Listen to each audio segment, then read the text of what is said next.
Good afternoon guys. Dito tayo ngayon sa lote. At i-update namin kayo dito.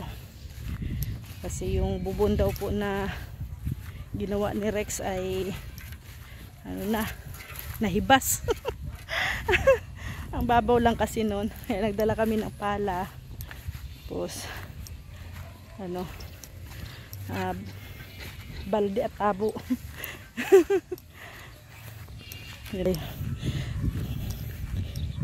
Be, tingnan natin yung balon mo. Tawa siya. Ay, nahibas nga. Oh.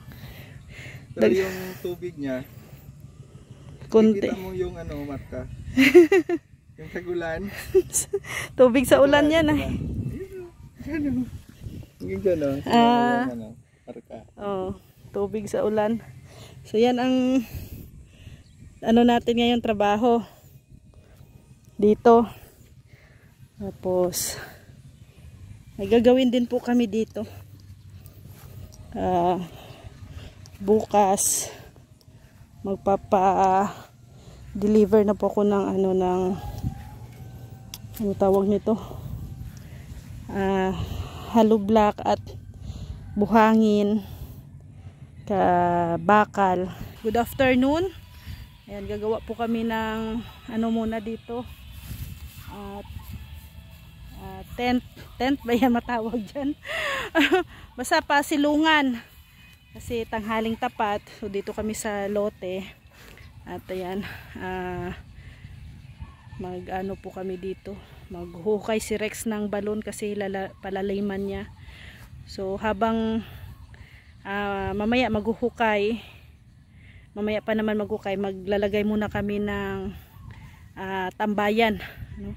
So, tulungan ko muna si Rex.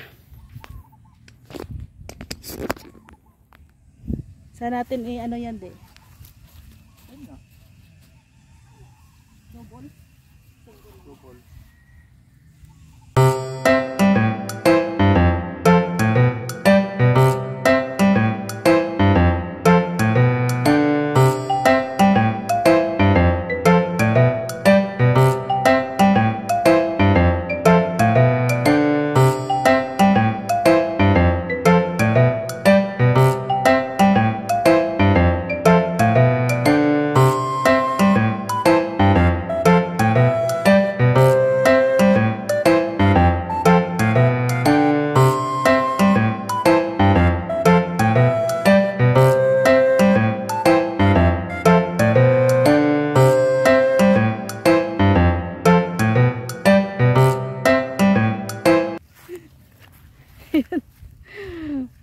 Ay nako, para tayong nagbahay-bahayan. Mainit kasi. Kailangan natin mayroon tayong pasilungan. Oh. Pansamantala naman ito. Oh, pansamantala lang. Ngayon lang. Tatalian daw ni Rex. Pag mampisa na, gawa talaga tayo ng barracks. Oo. So, syempre, kasi kailangan yung barracks. Habang kami dyan, mainit. Dapat may pasilungan. Dapat may pasilungan. Dito muna pansamantala. Oo. Pero sa bagay, maano na din malamig na rin baga parang nagbahay-bahayan. Dilagyan mo natin pag gano'n, no? Ha? Ayan. Para kami nagbahay-bahayan. Parang bumalik tayo sa pagkabata. Bahay-bahayan kami ni Rex. Yan. Pero siya, malamig. Hawakan mo. Kasi lagyan natin ng Anong hawakan? Ito. Yan. Pahawakan niya pala yung tansi. Ayos to Ayan, good vibes lang. Pasensya po mga lang po kami. Hindi kami mga expert. Hindi kami mga expert na katulad po ninyo. Ano lang naman po to, temporary. At ngayon kasi medyo mainit. At maghuhukay si Rex dyan mamaya sa kanyang balon. Kasi nga po ay nahibas na. Nawala na yung tubig. Kaya palaliman pa ulit nila. Mas okay pala yan, Dep. Laliman mo. Tapos pag may tubig na siya na marami, stop muna para bababa na naman yung tubig. Tapos kahukay na naman. Oo, ganun ang no? style. Para hindi ka masyadong basa. Dito din kami magla-lunch. May baon po kami dito. May pagkain kami dala. So, mag-ano kami dito? Parang picnic to. Picnic. Nagpi-picnic kami dito ni Rex. Oh, yan o. Ay, pakiabot na ano.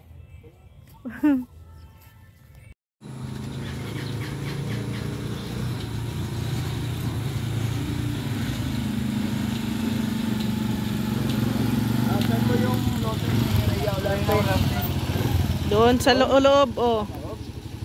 Guide mo ko dyan. Pero kaya na talaga. Kaya na yan. Uy, grabe ang daan. Kaya ba to?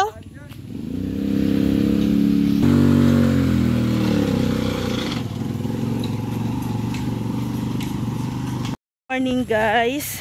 Ayan, dito tayo ngayon sa lote. At nagpa-deliver tayo ng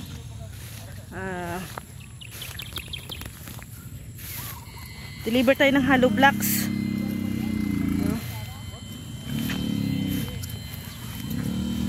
So, medyo nahihirapan si Kapromde.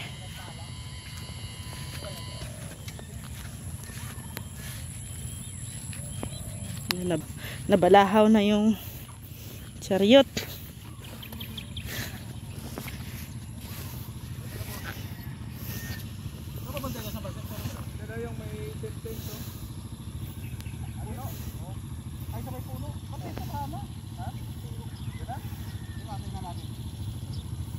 Pwede dyan.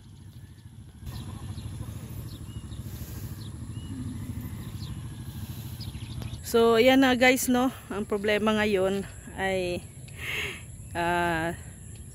hindi makapasok yung chariot ni Kapromdi at medyo malambot ang ano tawag nito, lupa. So yun, tinutulak. Ayan, tulak na bulahaw po kasi.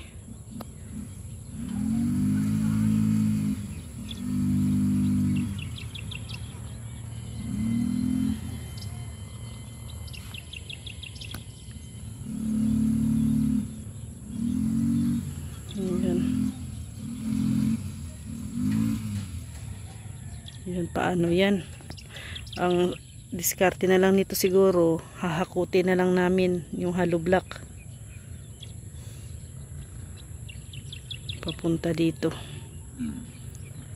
Tara, tulungan natin sila.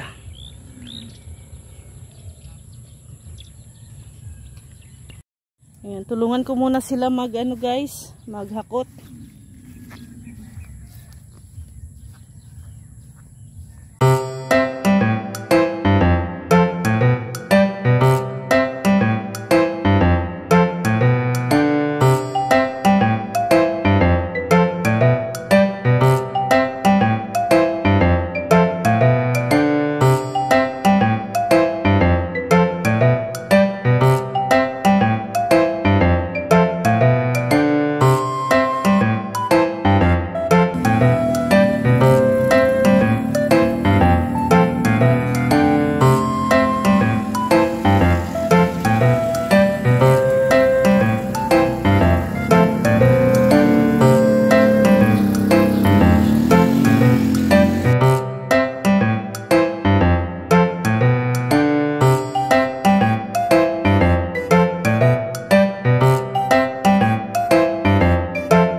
So hello guys, ito ang naging problema ngayon. Yung chariot ni Kapromdi ay hindi na umandar. Ngayon lang ito. Ngayon lang? Oh, dito lang talaga ang T-Rex. Ayaw niya na. Ala si Nanong. Ha? Gilunggab og ano ka baka? Ay, sus. Sinapol siya ng baka? Oo.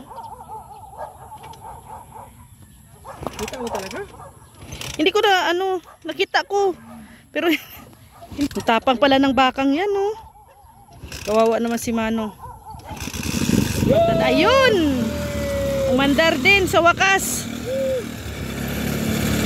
Kailangan lang pala ng himas-himasin. Kailangan pala, sinali mo wala ng baka yun. Tama na, mag-stop pa yan dyan. Hindi naman mag-stop. Okay na. Oh. Okay na ba? So, ayun. Na din. Mandar din sa wakas. Kawawa yung si tatay doon, oh. Sinapok ng ng baka.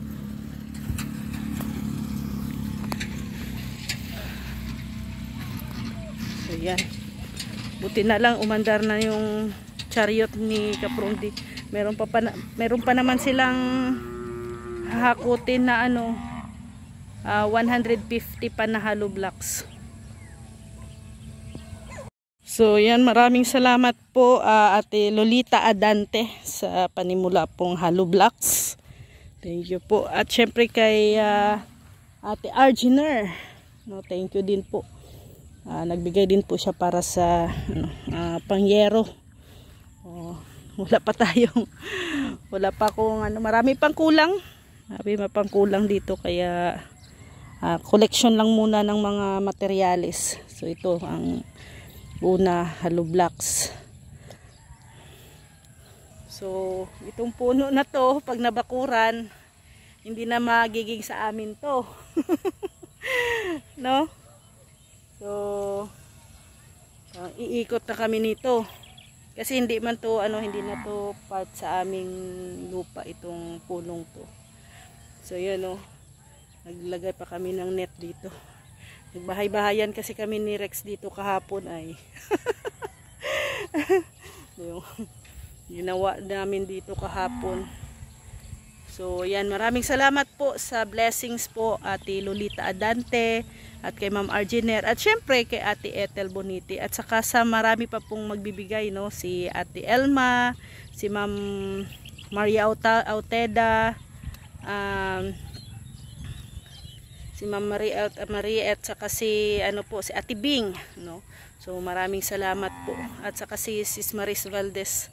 Yan. Actually naman na may listahan po ako kung sino po yung nagbibigay po sa akin ng materyales para syempre pasasalamatan po.